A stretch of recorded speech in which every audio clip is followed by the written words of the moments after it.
Ok, donc exercice 02, ftprint reverse alphabet. Donc c'est la même chose que l'exercice 01. L'exercice 01, on devait print l'alphabet de A à Z. L'exercice 02, on doit print l'alphabet de Z à A. Donc l'alphabet à l'envers, tout simplement. Donc on va créer le repo et on va créer le fichier. Donc on va dire exercice 02. On va dans notre exo 02. Maintenant on va créer un fichier. On va juste copier-coller le nom encore une fois. Hop. Là, normalement, il est ici. On a le droit à write. Qui dit write dit include std.h. Donc on va écrire une fonction main pour tester notre code. Toujours bien de commencer par main. Ici on va copier le prototype rapidement. Hop. C'est ici qu'on va écrire le code. Donc là on va appeler la fonction. Hop. Voilà. Donc la fonction, elle ne prend rien en paramètre. Elle ne retourne rien.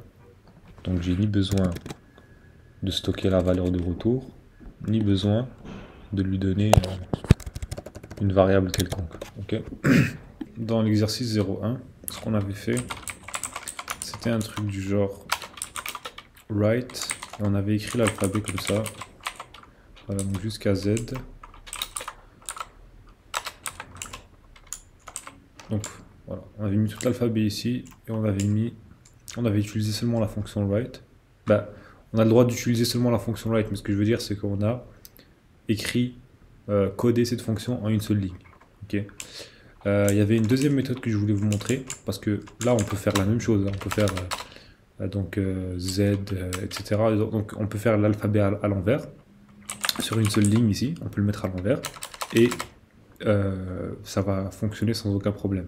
Donc voilà, on peut faire un truc comme ça, ok, et au moment de la compilation, ben, on va trouver aucun problème. Hop, hop, et voilà. Je sais pas s'il demande une new line ou pas. Normalement non. Single line. Donc c'est ça. Pas de new line.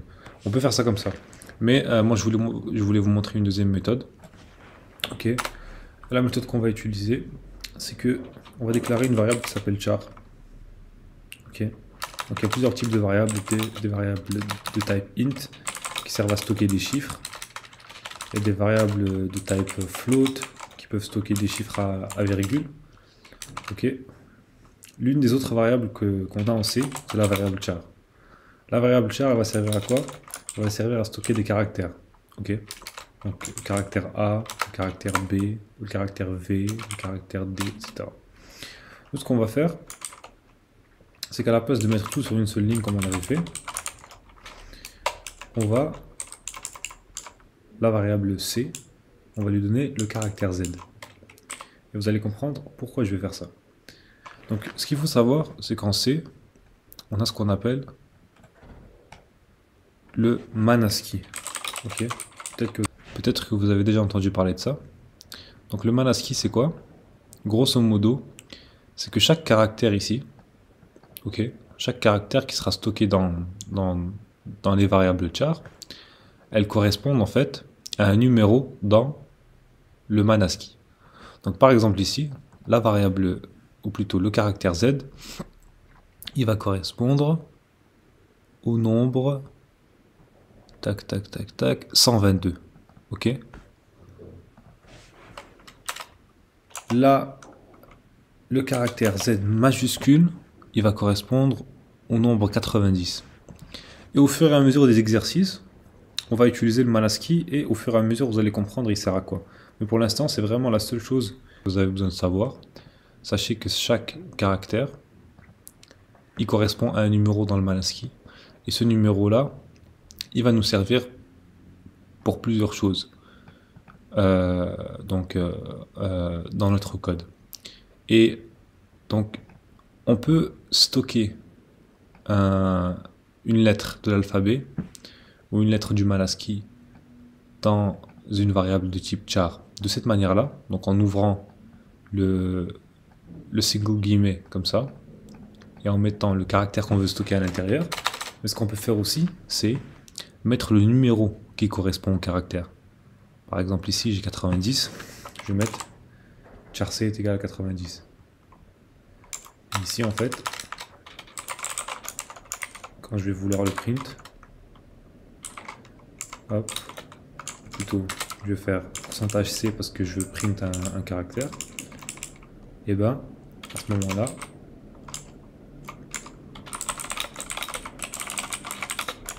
je vais mettre comme ça, voici le caractère, vous allez voir que ça va print Z majuscule, donc GCC, tac, ah j'ai oublié d'inclure la librairie.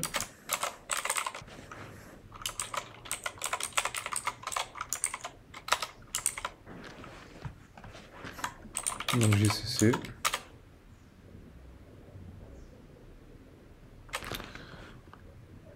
pardon j'ai mis print, donc GCC,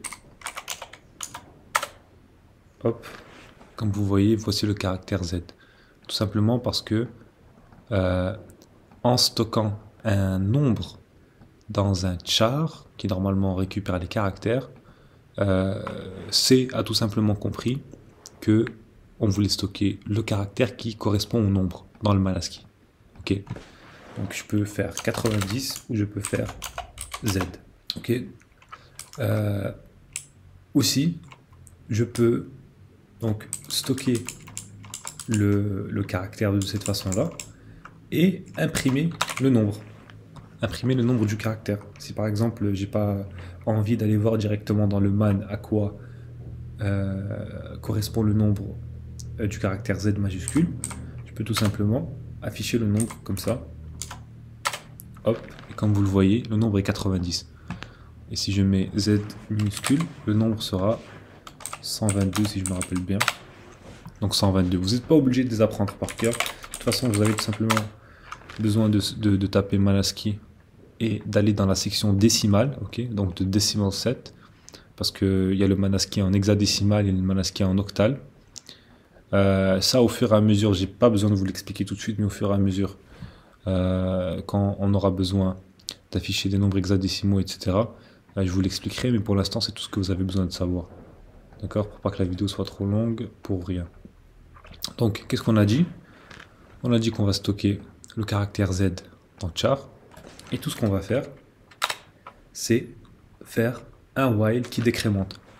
Donc regardez ici, on va partir du caractère 122, donc qui est Z, et on va donc afficher Z, ensuite on va décrémenter notre C, on va afficher Y, décrémenter, afficher X, décrémenter, jusqu'à 97.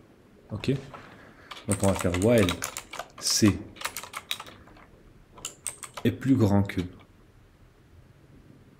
est plus grand ou égal à 97. Qu'est-ce qu'on va faire à ce moment-là? On va faire write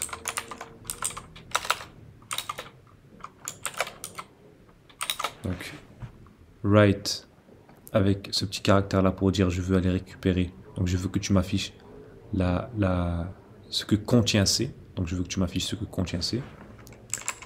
Je vais mettre combien ici? Est-ce que je vais mettre 26? Non, je vais mettre 1 parce qu'on va afficher un caractère à la fois et non 26 d'un coup.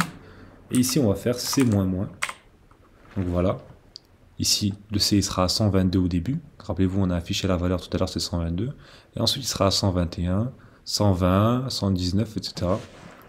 Et ici on n'a pas besoin de retourner quoi que ce soit. Et comme vous allez le voir, GCC, tac, voilà, et comme vous le voyez on a réussi à afficher l'alphabet à l'envers. Donc on aurait pu faire la même chose pour l'exercice 0,1.